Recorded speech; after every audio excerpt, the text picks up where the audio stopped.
And our final speaker is Karin Frey, Teen Superheroes, Friends, and Caretakers. Those of you who are parents know that it hurts more if your child is treated badly than if you are. Teens often feel the same about their friends.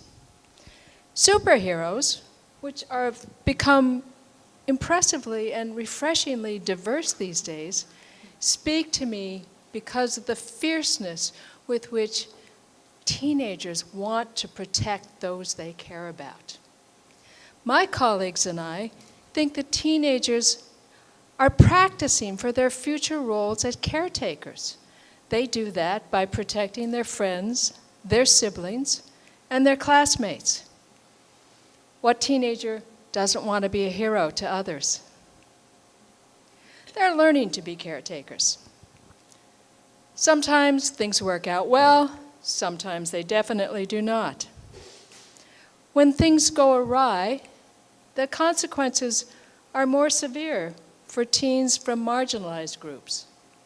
For the same behaviors, they're expelled and suspended at higher rates than other children. Contrary to media campaigns that spin this false narrative of teens who supposedly do wrong without feeling any remorse, research tells us that teens reflect a good deal about their role in conflict. We ask them to share their reflections with us.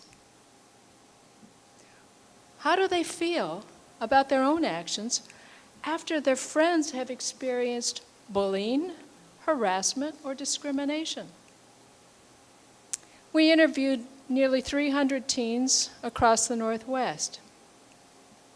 We asked them about 4 events: times that they had calmed a friend down, made their friend more angry about the harassment, taken revenge on behalf of a friend, and helped a friend work out a peaceful solution to the problem. The results were clear. When kids calmed and worked out a peaceful solution, they felt proud of themselves, sometimes heroic. They felt like they had been good friends. They kept their buddies out of trouble. They comforted friends for the loss of relationships. They reconciled adversaries, sometimes with unique strategies like kill her with kindness. These emotions were in contrast to their feelings after they'd made friends angrier. Sometimes on purpose.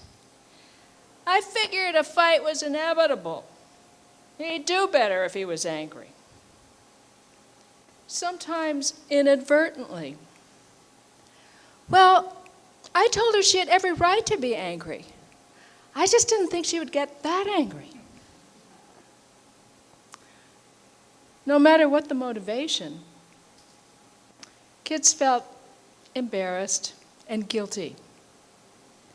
They felt they'd been poor friends when they amplified their friends' anger. The most complex emotions emerged after they took revenge on behalf of their friends.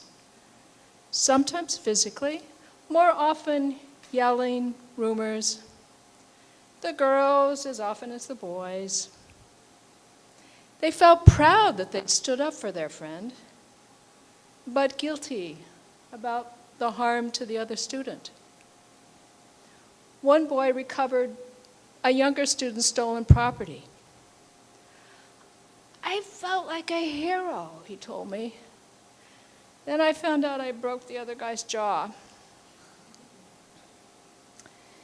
These teens showed us that they think about their action in complex, morally informed ways.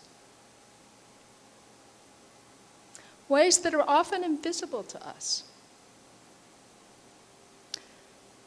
One teacher expressed shock. Carlos talked to you for an hour and a half? He never says anything. When we fail to recognize how seriously teens take their caretaking responsibilities, we fail to provide the support they need to become the people they want to be. When teens make mistakes, our actions can promote their moral development or hinder it. Research tells us that we learn best from our mistakes when we're encouraged to take another person's perspective and figure out ways to make amends. Strong punishment is distracting. We focus on the punishment instead of what we did wrong and how we could rectify it. If educators choose to exclude and expel their students, we act as though they're incapable of remorse and learning from their behavior. We give up the opportunity to promote their development. My colleagues and I interviewed teens in rural, urban, suburban areas, some areas blighted by severe poverty. We felt honored by teens' willingness to share the details of their lives with us. And I'm really grateful for the opportunity to be able to tell you about how they try to become good friends, citizens, and caretakers of those they hold dear.